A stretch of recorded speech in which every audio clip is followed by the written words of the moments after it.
میں کالج سے نکلنے والی تھی کہ ایک لڑکا آیا اور کہنے لگا پلیز میری بہن بن جاؤ، میری کوئی بہن نہیں ہے۔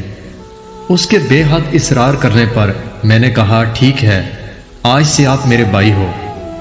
وہ میری ہی کلاس میں پڑھتا تھا، ویسے تو وہ شریف لڑکا لگتا تھا، وہ میری بہت عزت کرتا اور میں بھی دل سے عزت کرتی تھی۔ 3 مہینے بہت اچھے گزرے، پھر کالج سے چھٹیاں ہو گئیں۔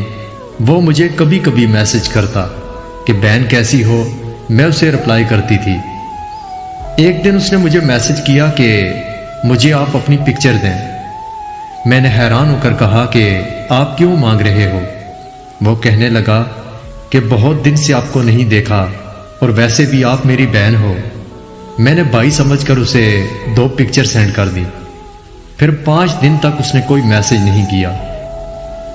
ایک دن میں نے اسے میسج کیا اور پوچھا کہ بھائی خیریت ہے، آپ ٹھیک ہیں؟ آپ کا کوئی میسج نہیں آیا تو میں نے سوچا بھائی کا پوچھ لوں۔ اس نے رپلائی کیا اور اس میں لکھا تھا خبردار آج کے بعد مجھے بھائی نہ کہنا۔ میں نے پھر میسج کیا کہ کیوں، کیا ہوا بھائی؟ اس نے پھر یہی رپلائی کیا کہ میں تمہارا بھائی نہیں ہوں، جب سے پکچر دیکھی ہیں میں تم سے پیار کرنے لگا ہوں، تم آج سے میری بہن نہیں ہو۔ میں نے پھر پوچھا کہ بھائی آپ مذاق کر رہے ہو نا؟ وہ کہنے لگا کہ کتنی بار کہا بھائی نہ کہو۔ میں نے غصے میں میسج کیا کہ آئندہ مجھے میسج نہ کرنا۔ دوسرے دن اس نے مجھے ایک تصویر سینڈ کی جس میں میری تصویر کو ایڈیٹنگ کر کے میرا چہرہ کسی ننگی عورت کے جسم پر اس طرح لگایا تھا کہ وہ دیکھنے میں کہیں سے بھی نہیں لگتا تھا کہ وہ ایڈیٹنگ کی گئی تصویر ہے۔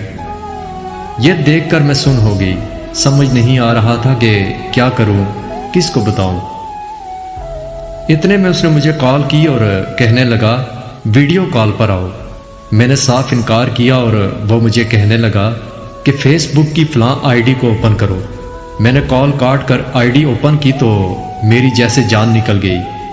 وہاں ڈی پی میں موجود اس نے میری وہی ایڈیٹنگ کی گئی تصویر لگائی تھی۔ میں نے فوراً اسے کال کی اور کہا تمہیں واسطہ ہے یہ ڈیلیٹ کرو، تم جو کہو گے میں کروں گی، مگر اس طرح میری عزت نیلام نہ کرو۔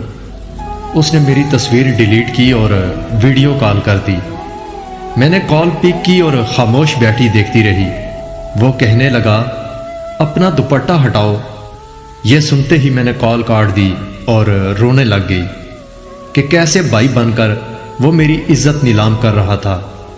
وہ مجھے میسج پر دھمکی دے رہا تھا کہ میں تمہارا وہ حال کروں گا کہ تم کسی کو منہ دکھانے کے قابل نہیں رہو گی۔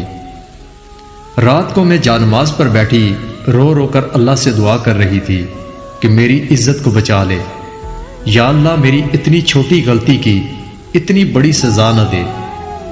اچانک بڑے بھائی نے جو کمرے کے دروازے سے گزر رہے تھے میری آواز سن کر اندر آئے اور کہنے لگے کون ہے وہ؟ میں نے روتے ہوئے سب بتایا۔ بھائی نے تسلی دی اور کہا کہ میں ابھی اس کو سنبھال لیتا ہوں۔ یہ کہہ کر وہ گھر سے باہر چلے گئے۔ مجھے نہیں پتا اس معاملے کو بھائی نے کیسے سنبھالا تھا، مگر اس دن کے بعد مجھے اس کا کوئی میسج یا کال نہیں آئی۔